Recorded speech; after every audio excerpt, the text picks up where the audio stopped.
Welcome back to another episode of the Eek of the Week. I'm your host, Albert Einstein, but you can call me Allie with an OWL. Thank you so much for joining us for another episode. I'm going to switch it up this time. I'm going to change the subject matter of what we're talking about. I don't know if you noticed, but the copyright disclaimer that I attached in the intro music is for a reason for this next subject that we're going to be discussing. Well, a person rather. She is very quick to copyright strike anybody that has anything bad to say about her. She doesn't like anybody outside of her little hug box saying anything disparaging about her, but this is purely for educational purposes only and for entertainment. And the entire broadcast, this entire podcast, is solely my opinion, and take it as that. It's just an opinion. Everybody's got one. You know the saying. So we're going to get into a new series of what I'm going to call LolCows. And I have a definition pulled up right here of what a LolCow is for anybody that has no idea what I'm talking about.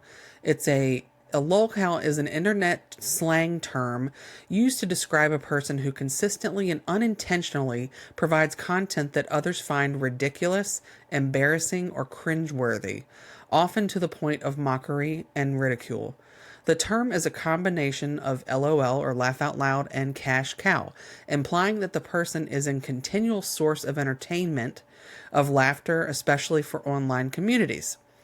Couple key traits of a LolCow is they are unintentionally funny or absurd behavior online.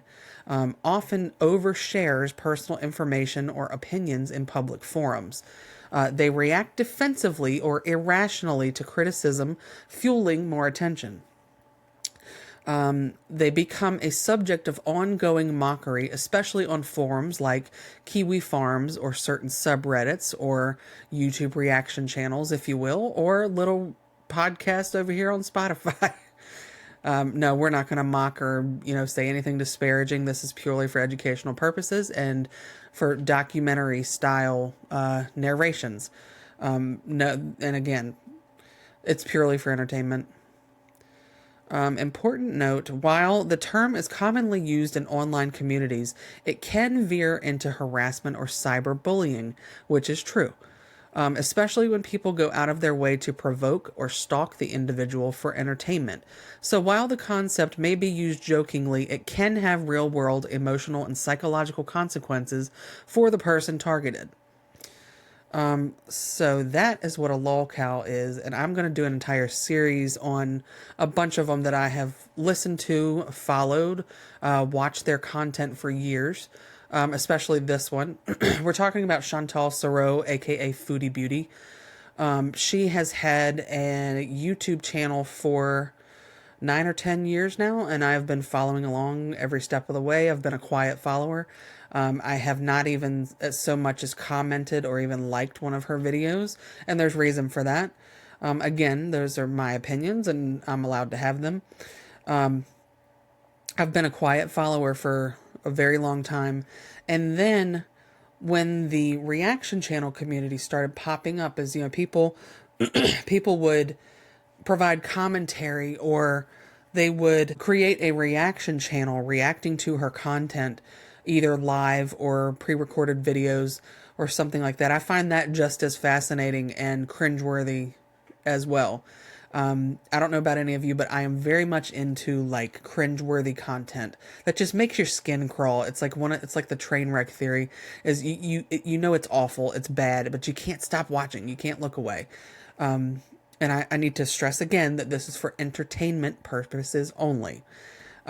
This woman likes to copyright strike, as I mentioned before. She likes to claim that people are stealing her content when they use images or video or audio that she has previously posted on her YouTube channel. Which there's, as you saw in my copyright claim, not claim, the Fair Use Act is a thing where anything found, any kind of, entertainment or publication of any sort, it does allow for commentary, it does allow for research, and education, anything like that. If something that you're putting out on the internet is subject to fair use, And you kind of signed up for that when you created your YouTube channel and when you started uploading content. You do not have the right to prevent that kind of use of your content. Anything that you're putting out into the internet is forever, and people are allowed to use it, watch it, consume it, and reproduce it. Not reproduce it in a way that, they are stealing content, but if it is a channel or a podcast or something like that discussing these people, they do have a right to comment. They do have a right to educate on certain subjects that may be found in this content. So let's just be clear about that. All right, let's get into it. This is called, and I prompted the bot again. This is what I do over here is I prompt AI bots to create stories for me to narrate. They've mostly been horror stories. I did a series on serial killers. I did a series on cults. And now I'm going to get into the LolCows series. And I think this is going to be a lot of fun because, again, I am very much into like cringeworthy content. And it just, these people make me laugh, and, that should be a compliment to these creators, is that you're making people laugh. This one is called Feast and Fallout, The Rise and Unraveling of Foodie Beauty. Let me scroll down a little bit. All right, let's get into it.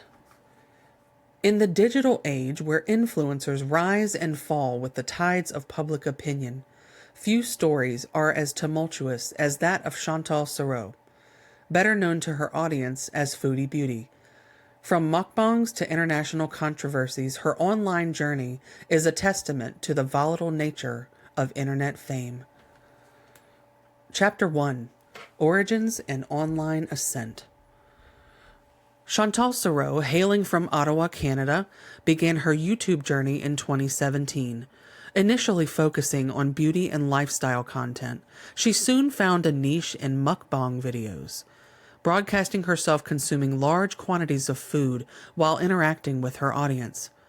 Her candidness about personal struggles, including battles with food addiction and mental health, garnered a dedicated following. Chapter 2: Patterns of Controversy. As her subscriber count grew, so did scrutiny.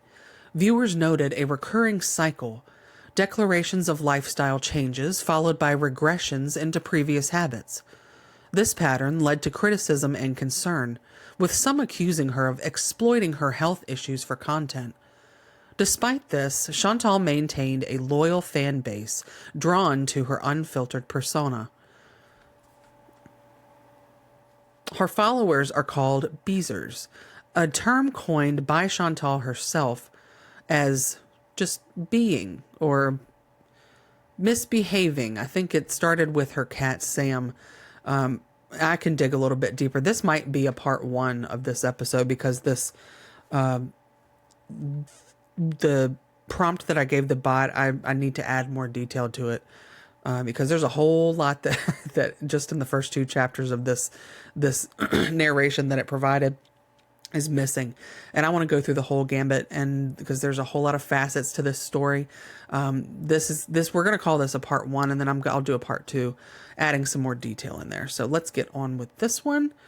Where were we talking? Oh, we were talking about what it means to bees, because that is a very popular term over there in the Chantal universe. It basically means to misbehave, or, we're hanging out, or she says it all the time. I just want a bees, which means she wants to do what she wants to do when she wants to do it. All right. Chapter 3, the Kuwaiti chapter. In late 2022, Chantal announced a significant life change, a move to Kuwait after marrying Salah Al-Rafai. Please forgive me for mispronouncing. This transition marked a new phase, with Chantal adopting Islamic practices and rebranding herself as Chantal Al-Rafai. However, her content continued to stir controversy, particularly regarding cultural appropriation and the authenticity of her conversion. Citing kiwifarms.net for all the information right there. Chapter 4, Recent Turmoil and Allegations. In early 2025, Chantal faced renewed backlash over a series of events involving a kitten rescue in Kuwait. She claimed to have saved a stray kitten, soliciting donations from her audience for its care. However, discrepancies in her story led to accusations of deceit and exploitation.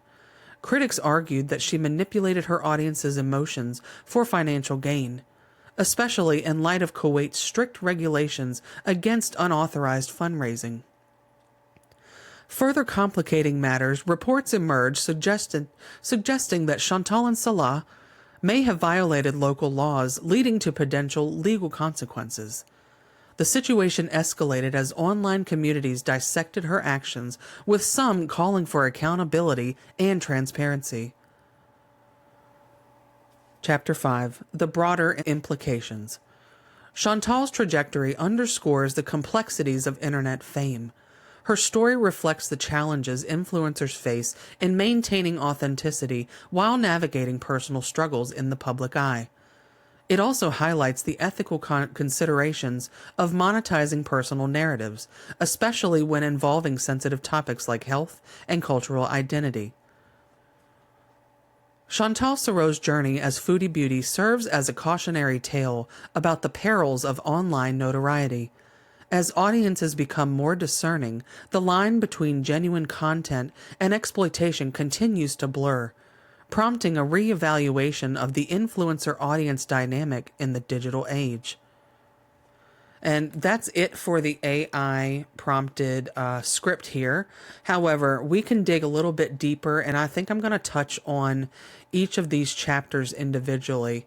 I may not have to do a part 2. Let me pause real quick, and I'll be right back with you. Okay, sorry about that. I'm back. The magic of editing is I can come and go as I please. I can take as much time as I need on here. So I actually prompted the bot again to break down some of these chapters into more detailed, like a timeline of events rather, and then I can kind of expound on that and give you what I know or what I've seen. I do not have specific sites, but I do know that a lot of this information can be found on YouTube itself, Kiwi Farms, subreddits, TikTok, all the other socials where, people have commented and shared, whatever. I was getting ready to say to subscribe, but don't subscribe to her if you want. But you should subscribe to this podcast. All right. So going back up, I'm going to kind of scroll back and forth between these prompts. Going back up to the Origins and Online Ascent, Chapter 1, where we were talking about Chantal was born in Ottawa, Canada, specifically in Cornwall, to a teenage mother. I would say, and again, all of this is my opinion, I would say that her childhood was not terrible, but not the greatest.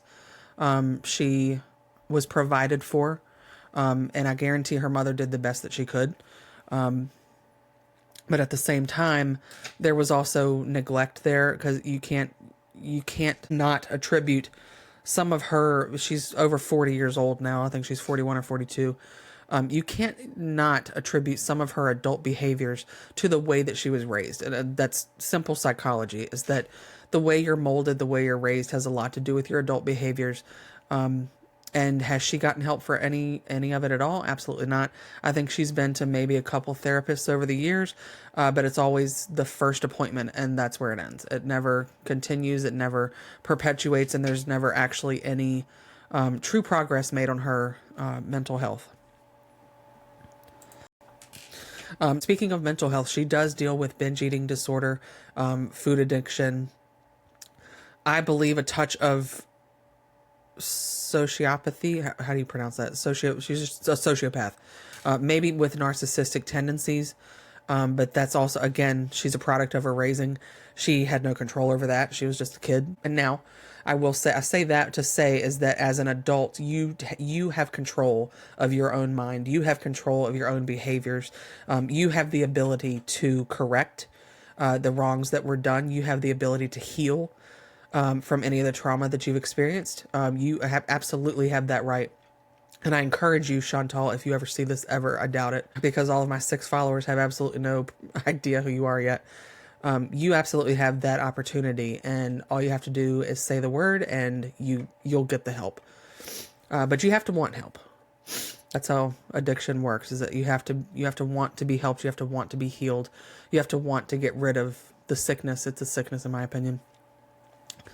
Let's jump down to, we just got done talking about chapter 1. So 2017, early beginnings on YouTube, channel creation. Chantal launches her YouTube channel, Foodie Beauty, initially focused on beauty reviews, personal vlogs, and lifestyle content. Now, I remember some of the earlier videos of Chantal's were actually super cute. She was, is a plus size lady doing beauty reviews because she's comfortable in her own skin, never has cared that she's plus size, but I also think deep down she does care, because she believes that is any kind of criticism that comes from anybody ever, it's because she's fat. I mean, yes, you're fat, but that's not why you get criticized. It's not always about your weight. But I think that's your projection onto any type of criticism that you receive is, oh, well, it's because I'm fat. You have, nothing else to criticize me over because I'm fat. Not the case. Transition to mukbangs. She quickly shifts to mukbang content where she eats large amounts of food on camera while interacting with viewers.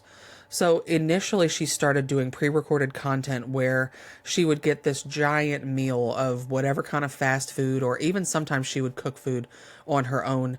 And I always enjoyed when she cooked. Not that she's a great cook, but I always enjoyed when she would cook her food as opposed to ordering out. Sometimes you would see her devour an entire pizza, every bite dipped in ranch, or you would see her with meatloaf, mashed potatoes, and, just a home-cooked meal. Either way, the portions are just absolutely ridiculous. Me being a plus-size woman myself, but I do not eat those portions. I do suffer from PCOS and insulin resistance, therefore it makes it 1,000 times harder for me to lose weight and keep it off. Shout out to my PCOS girlies. But Chantal would always, I remember there being a Taco Bell video. I wish I could tag these videos in this podcast, but I mean, it's just for your listening. Yes, I'm doing video, but for your listening pleasure or repulsion. She had a Taco Bell mukbang one time that looked so good to me. Because I love Taco Bell. That's probably like my number one, like, trash restaurant because the food's trash. It is what it is. But the Taco Bell one was probably, like, I'm going to call it my favorite mukbang of hers just because I wanted all of the food that she was eating. Very rarely do I ever find anything that she's eating appetizing.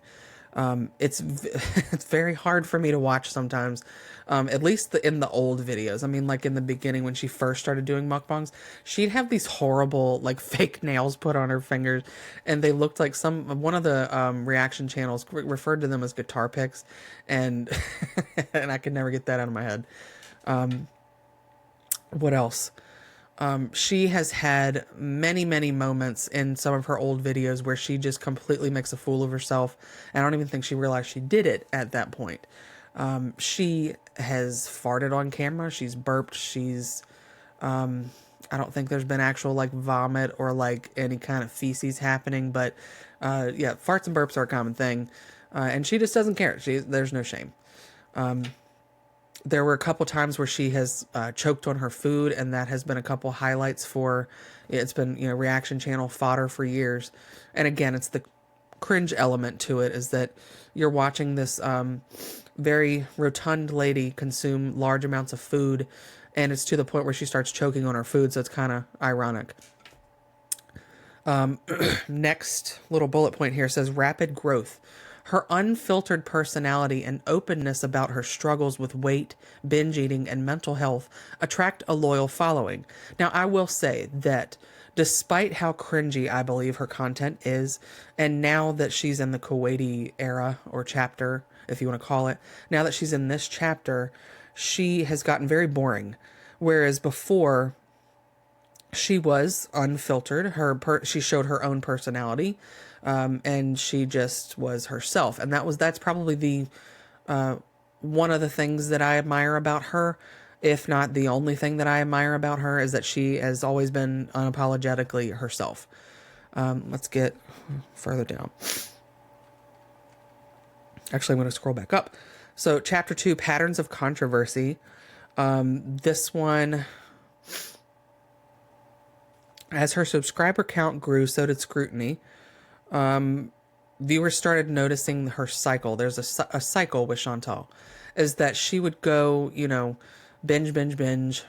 And I believe not all of her videos were, of her binging, but I believe there are some out there where she did binge on camera. I do believe that. If I can find examples, I will put them in the comments down below. But she still maintained that loyal fan base. She had people just following along with her because I think, some not to consume the cringe part of it, but actually enjoying her content. And there's also a little, I don't want to say a darker side, but there's a more nefarious side. There's a group of people. I don't know if you would call it a community or maybe it is a community because it is like a fetishized thing. But yeah, there's a fetishized portion of this where a group of people called feeders will consume this type of content of very large women consuming very large amounts of food. They're called feeders. They get off on that kind of thing. I cannot relate whatsoever, but it's a thing where feeders will pay these large women. It's more than just Chantal out there that are, large ladies eating large amounts of food. That feeders will pay for them to create this type of content, and it's crazy that that's a thing, but still, again, my opinion. Let's get back to, all right, 2018 to 2020. The very beginning of the pandemic, mind you. Emotional transparency. Chantal frequently discusses her attempts at weight loss, veganism, and sobriety, but often relapses publicly. Now, this is a thing, and this is a pattern of cycles. She will, at the beginning of the cycle, she'll be excited to start a new health journey or her weight loss journey, whatever, or she'll call it a journey or a whatever she wants to call it. There was one time she went vegan for like a day, which means she'll start a health journey.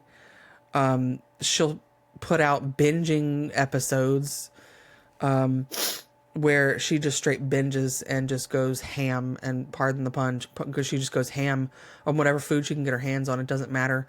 I remember watching some of her videos where she would do a grocery haul and then proceed to eat just a little bit of everything that she got. Like there would be like chips and dip or something, or it would be like a bagel and cream cheese and maybe a little bit of like a bowl of cereal. It was like she would eat just a little bit of everything that she bought, and just sit there and, talk to her followers on live stream and just rake in the super chats. And then that's where she would next get into, this is next part of her cycle, where she would start deleting videos. She'd start deleting content that she thought was, oh, well, I can't show that, or I don't want the internet to think that happened, or, but as I said earlier, that the internet is forever.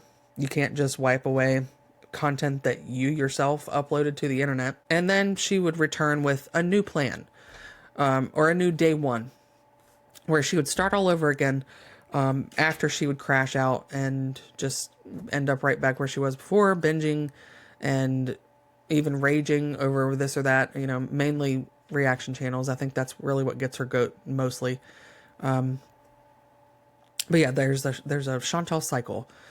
Community tensions. Viewers begin to notice manipulative tendencies, dishonesty, and emotionally charged outbursts, aka rages.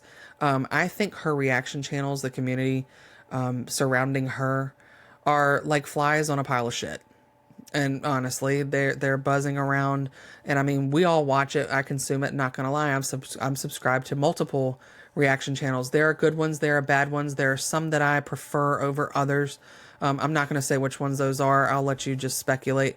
There's just as much toxicity in the reaction channel communities as there is in Chantal's universe herself. I have followed and watched a lot of these reaction channels, and over the years, some have changed. Like there was one I used to follow religiously. I would follow every time they uploaded until they got into, it's not something specific. It just kind of, they switched their format of how they were recording videos and reacting and stuff like that. And once they switched, they made that switch. I I stopped watching. And then there's some it was one, the original, and I don't want to name any names of the reaction channels. I'm going to be very vague there on purpose because this episode on my podcast is specifically about Foodie Beauty, Chantal. So if I feel led, I will do an episode on reaction channels. Because I have quite the laundry list that I would like to touch on there. But let's get through Chantal first. I feel like I'm all over the place with these, but it's whatever. We are going on almost half an hour. That's pretty good. Community tensions, we just read that one. Where Chantal would be manipulative is that she would kind of play and tug on the heartstrings of people, or she would just completely rage out, and she would berate and call out her actual followers. She would block anybody that had anything negative to say about anything. She would just rage out. Reaction channels emerge. And I just got done talking about reaction channels. Critical channels begin documenting and analyzing her behavior, including her eating habits, hygiene, drug use, and inconsistencies. So, like I said, there are these reaction channels that do just that. They follow her and they create commentary on her behaviors, which if you watch her for any amount of time, whether it's a week, a month, a year, she's consistent. She is consistently herself, and she always has been. She does the same behaviors. She acts the same way, regardless of where she's living, what country she's in, or what she's doing. 2021, an escalation into adult content and drug use allegations. OnlyFans and explicit content. In 2021, Chantal experiments with adult content, both on YouTube and platforms like OnlyFans. Begins to post sexually explicit material mixed with mukbangs. Admission to cocaine use. On stream, she reveals having used cocaine while dating a man later known as, and we're going to bleep his name, what can we call him? I don't want to use the famous nickname that another reaction channel uses for him. We can use the name that Chantal gave him herself before his name was actually found. We're going to call him Dom because that's what she called him in the beginning. That is not his actual name. I'm not going to use his actual name because he also likes to copyright strike. He also likes to try and take down anybody or anything that has anything negative to say about him. Again, this is commentary. This is my opinion. This is used for entertainment purposes only. I'm going to repeat myself until we are done with this whole Chantal episode. So Dom arc begins. She documents a chaotic and allegedly abusive relationship with Dom, a former chef with a criminal record. Accuses him of SA and physical abuse on stream, then repeatedly returns to him. Public concern grows. Many followers, even those who once supported her, express concern over her mental state and the exploitative nature of her content.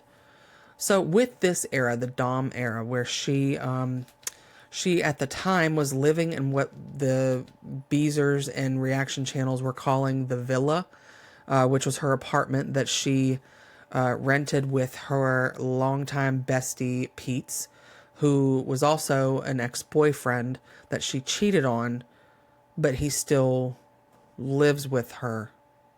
It was such a weird dynamic that I believe she was dating Pete's first, cheated on him with BB, who everyone says he's the one who got away. Is that he tolerated a lot of her bullshit and put up with her for years and years. I don't even know how long their relationship was, but he put up with a lot of her shit.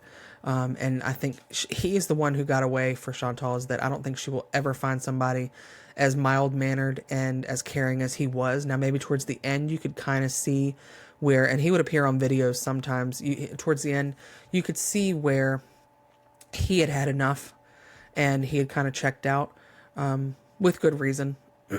As far as like the drug use and stuff like that, that was later on into, she was well into her popularity When she met this guy, Dom, that's when things kind of ramped up. It's like she added fuel to the fire, or the dumpster fire, I should say. She added fuel to that dumpster fire, and it was just set it ablaze when she started. I don't even want to say dating, because he never claimed to be dating her. I think it was a fling for him. I'm not going to even share my opinion on him. We're talking about Chantal, but when she was dating him, she claimed to love him, as that she fell in love. And then anytime that something went south or went sour, there would be nights where she'd come home, coked out of her mind, coming down from whatever kind of drugs that they did, the lack of sleep and the quote unquote abuse that she endured, while in his company. This was probably the peak of her popularity, is probably not the right word. Maybe infamy, the peak of her infamy. This is at the same time when she was making a lot of money, because of the cringeworthy aspect of it, is that every day you never knew what you were going to get. You never knew what she would be up to. You never knew if they were in a fight. You never knew if she was just coked out of her mind on YouTube, breaking TOS. It was a wild ride, and that was probably the peak for her. And I don't think she'll ever get back to that. Well, I say that, but like now, with most recent developments of her in Kuwait and this whole kitten rescue story, I believe that she might reach it again. That's assuming that I'm getting ahead of myself with this. It's assuming that things end badly for her in Kuwait, but we'll get there in just a little bit. Moving on down, late 2021 into 2022, decline in public image. Eviction threats and filth. Videos surface of her living in poor hygiene conditions. Fruit flies, cat neglect, and garbage. Animal welfare becomes a topic of concern. YouTube strikes and suspensions. Chantal faces multiple community guideline violations for nudity, harassment, and doxing. Monetization backlash. Accused of monetizing her trauma and using crises as clickbait. Now, that is something she absolutely did. Is she would title a video something like I was essayed, and something like that, just for clickbait, but then she would not elaborate, or she would basically evade any of the questions that her live audience was asking, just for clicks and views, to get that money. And she was also very careless with, at this time. I mean, if I was on drugs, doing meth and coke and all the drugs that you can think of, I would be careless too about what content I was posting on YouTube. And she would let parts of her body slip on live YouTube stream. We have seen more of Chantal than we ever wanted to see, and yet she still had a channel. She still maintained that. As far as like the animal welfare became concerned, is that in the backgrounds you could see the conditions that she was living in. They were basically not cleaning. There was no, changing of litter boxes. Again, I was mentioned her cats earlier. She had 2 cats, BBJ and Sam. You could see, she basically admitted as well that feeding them, she basically threw food on the floor on a plate, and that's how they were fed. And the same thing looked with her litter boxes, is that there was just excrement outside of the box, like it never got changed. It was just not clean, and that's just how she lived. All right, getting into next big step for her. October through December of 2022. Kuwait move and rebrand. So after all of the tumultuous, era that she was in with Dom, and all of the craziness that, like I said, it was so up and down that you never knew what was going to happen. You never knew when she would go live. You never knew what was going to come out of her mouth or what she'd be doing on cam. It was crazy, and it was a lot of fun to watch. It's like I said, cringe-worthy content is right up my alley. So it was a lot of fun to watch, and it was a lot of fun to see how the reaction channels commented on it. There was a lot of like inside jokes created. There was a lot of nicknames. Like I said before, there was a reaction channel that created a nickname for Dom that to this day still makes me giggle. But I refuse to use it. I refuse to use his actual name. So we'll just get into this next era of hers. Kuwait move and rebrand. Conversion to Islam. Chantal announces sudden conversion to Islam and begins wearing a hijab. She moves to Kuwait, travels there after announcing her online marriage. Well, they didn't get married online, to Salah Al Rafi. Again, please forgive the mispronunciations. I'm not sure how that's pronounced. A local man she met through Tinder. So she set her Tinder app. You can set the location to how far, and she went global. There is a lot of speculation and suspicion that he was part of a romance scam ring trying to scam somebody with romance, to get out of whatever country they were in and into Canada or America. It's happened before and it'll happen again. Not specifically with Salah, but she had a new persona. She rebrands herself as Chantal Al Rafi. Deleted a whole lot of her old content. So all of the cringy, embarrassing, foolish content that she was putting out there and kept up to be monetized, she was deleting all of that because now she's an Islamic woman wearing a hijab out of nowhere. And this ties back to her childhood. Is she didn't have a father in the picture, didn't really know her father growing up. She knew her stepfather. And I believe she has a half sister. Her stepfather and her mother have her younger sister. I can't think of her name at the top. Nicole, I think. Don't quote me on that. I don't think that's her name. She forgot where we were. See, this is a train wreck. My train derailed. Oh, this goes back to her childhood, is that she was so desperate for male attention, is that she would be willing to put up with a lot. And the Dom era should explain that in itself, is that she's willing to put up with a lot just for the attention of a man. I should say the romantic attention of a man or the physical attention from a man.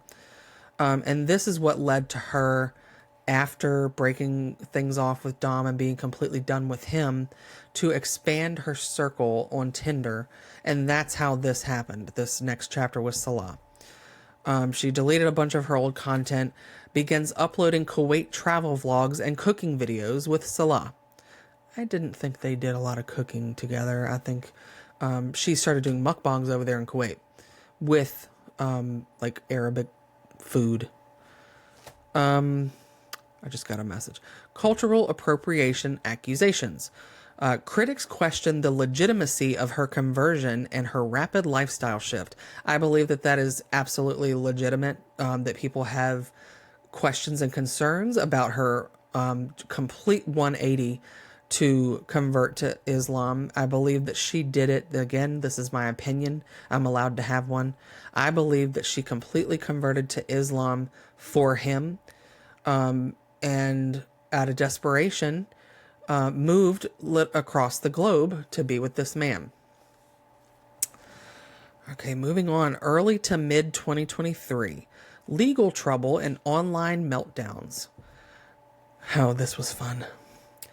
So now that she's in Kuwait, she is not a citizen of Kuwait, despite being married to I don't even think he's a Kuwaiti citizen. He is from Syria. Sorry. He's from Syria. He's Syrian.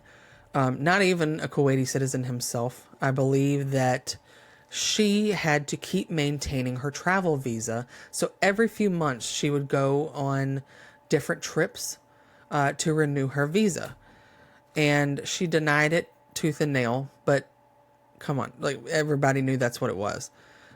She went back to Canada briefly, returns to Canada in mid-2023, likely due to visa issues. Still married to Salah, she maintains that she and Salah are married, despite skepticism from viewers who believe the relationship is transactional. As I mentioned before, as I believe myself that it is transactional, that maybe she paid to be with him, and maybe promised him a home in Canada, maybe promised him citizenship in Canada, just to be with him. Salah joins streams. He appears in streams and videos, often silent or awkward, leading to speculation that the relationship is for show. I would agree with that, as well as that any time that you would see him in a video, anytime that he would comment or anything like that, he would, it's just, you can tell physical, the body language, you can tell body language. Those two are not in love. Those two are not physically intimate. You can tell that the chemistry between two people. Even if if somebody was sitting right beside me, you could tell if it was a platonic, a friendship, or a romantic relationship. You can tell. And I don't know what they think they're trying to pull, because they have more chemistry than the blinds that I'm looking at. Anyway, poor example, but you get what I'm saying. They do not have any kind of chemistry, because you can tell he is not in love with her. She might be in love with him because she falls in love easily. Dom, we'll refer back to that. You can tell that he is not in love with her. He doesn't even want to be near her. You can you can tell they only sit close for show. And any kind of like physical touch that we do see from them, if they are out going to dinner, if they are out at a mall, or whatever kind of content that they are showing, any kind of physical touch from him, it's like the kind of physical touch you would give a grandparent. Even a hug is kind of, not like you don't like hugging your grandma, but it was like it looked like he had to be gentle, or like it was forced. I'll just get right. It was forced. They have never, and I understand, like, I believe her opinion is that, we're Islamic, we don't have to show any kind of physical affection, or it's against the rules or whatever of Islam, whatever. And this is how Salah wants his household run. I think it's bullshit. I think, he absolutely is not interested in her, other than for what he can get out of her, aka Canadian citizenship. Yep, I think it's pretty obvious. And it's not just, it's the only person it's not obvious to is Chantal. Let's see. Immigration and legal concerns. Rumors circulate that Salah is attempting to immigrate to Canada using Chantal as a sponsor. See my previous comments. All right, further cat neglect allegations. Longtime pets BBJ and Sam are rehomed amid public outcry over alleged neglect. Viewers claim BBJ was severely malnourished and in poor health. So, all right, another aspect is that her animals were neglected. You can feed a cat and give them treats all day, but that is not taking care of a cat. They have to be seen by a vet regularly. They require vaccines. They require a whole lot more attention. If you're a good pet parent anyway, they require a whole lot more attention than just feeding and giving treats. And that's all that Chantal was willing to put into those cats, even though despite claiming that she loved them dearly.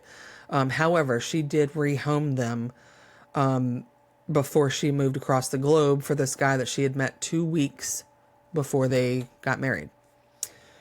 Let's see. All right, we're getting into the more recent stuff. Late 2023, scandals continue despite the rebrand.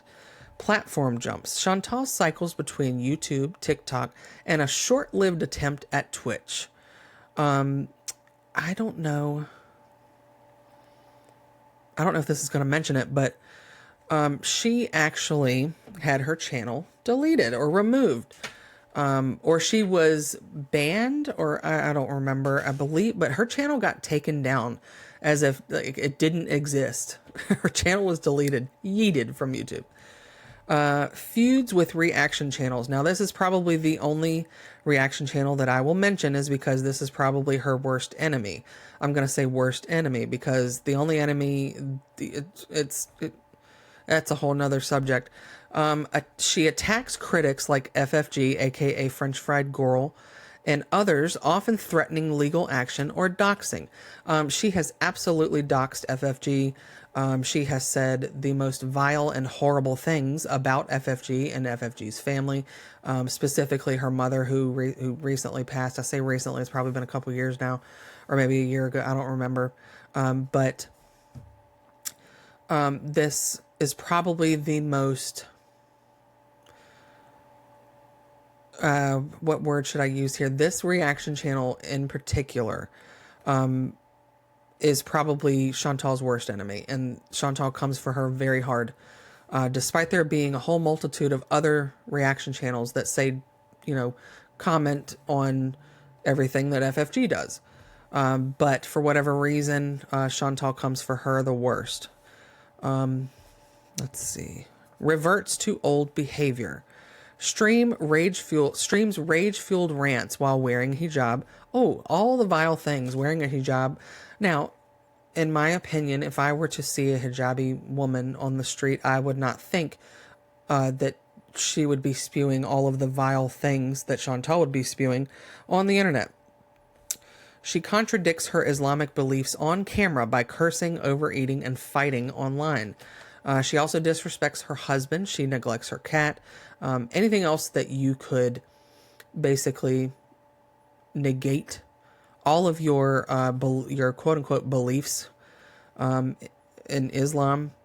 She has broken every rule. She has, if it were commandments, and this is the only thing I know to compare it to because I grew up in a denominational type Christianity situation anyway, it would be like a Christian breaking commandments constantly. That's what Chantal does. Early 2025. All right, I'm getting down into the bottom here. We're almost done. Most recent scandal, the kitten rescue controversy. Kuwait return again. Chantal returns to Kuwait to be with Salah once more. She had stayed, or was kind of forced to stay, in Thailand. I believe it was Thailand, Bangkok, Thailand. She was in Thailand for 4 or 5 months, and that number might be off. She was there for months, multiple months, just holed up in a hotel room somewhere in Thailand, waiting on, again, visa issues. But she would walk herself down to the 7-Eleven at the bottom of the building and then walk herself right back up. Well, I say walk, but it was maybe she had to walk maybe a block, and she'd be on live when she was doing this too.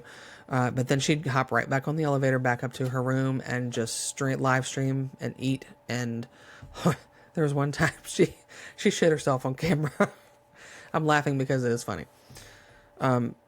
If I can find that video, I'll post it down below. The most recent scandal, however, is why I'm making this episode tonight, because I feel like we're about to get into another popularity arc, and by popularity I mean infamous popularity, is that you don't want to be known for something like this. I believe that this was a cash grab, is that she attempted to rescue a kitten, and I don't know if any of you are familiar with her content or anything like that, but in Kuwait, as we've watched for the last, she's been there since 2023, we're 2 years in to her Kuwait arc. There are countless numbers of stray cats on the streets and in the parks and all that. And part of her trying to combat allegations of animal abuse, she tries to combat that by going to be do charitable acts like feeding these stray cats, oh, let's go feed the cats or something, as if that could negate your actual neglectful, abusive animal behavior. This kitten rescue, it was just a couple nights ago, or I could be way off. It was probably last week or something like that. She claims to have saved a street kitten in Kuwait. Starts asking for donations from viewers to help the kitten. Critics uncover that the story doesn't add up. No vet visits, no clear photos, and no transparent fund handling. Fundraising violation. In Kuwait, unlicensed fundraising is illegal. Her soliciting donations could constitute a crime under Kuwaiti law. Speculation grows that this may lead to legal consequences or deportation. So that is, and I know there's a whole lot more in the Chantal universe that we could dig into. There's a whole lot more details, a whole lot more things that we could get into, but this is basically in a nutshell what this woman's world is like. She is, I believe, if she doesn't leave on her own, I believe she'll be deported. There was a rescue group. It's called Pause Kuwait, PAWS, Pause Kuwait.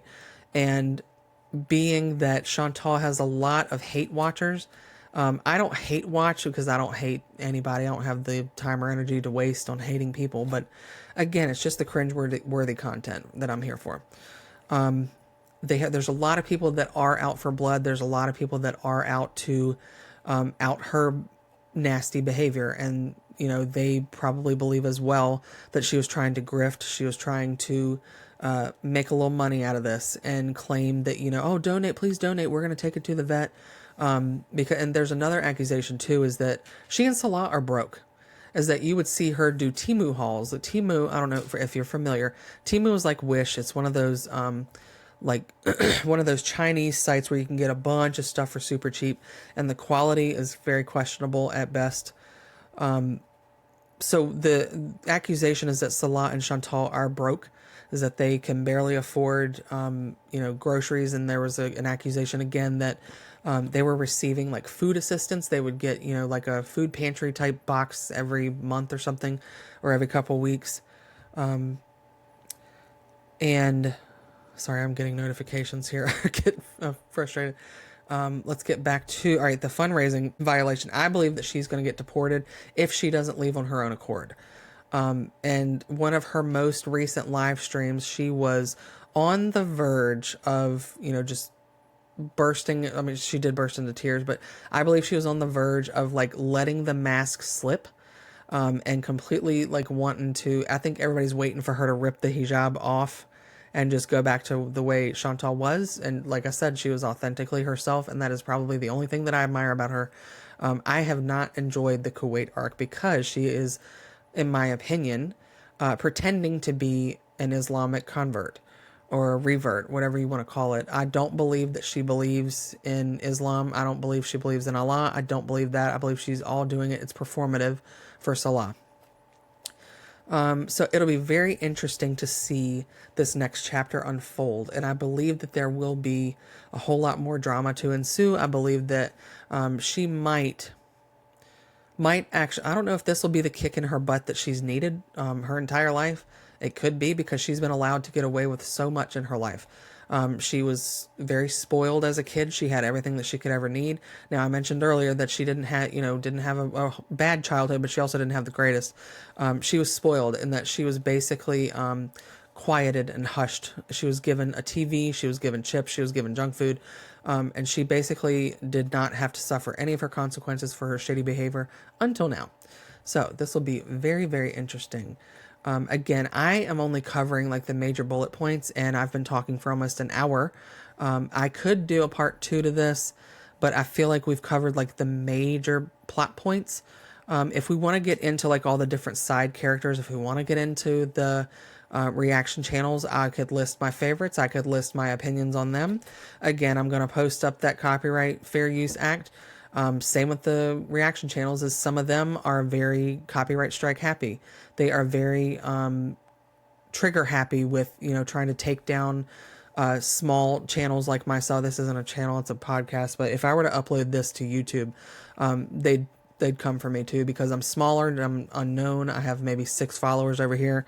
But if I'm saying anything disparaging or mean or anything that it's not to their liking, they would do the same to me, and they would nix me right out of the internet.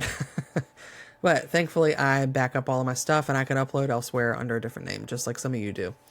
All right, I think we're going to end it right here. I really appreciate you listening to this one. This is actually the longest episode that I've ever recorded. I decided not to do a part 2, just went right on through it. I could keep going with this, but I think I'm going to switch over to a different LolCow that I have followed for years and years now.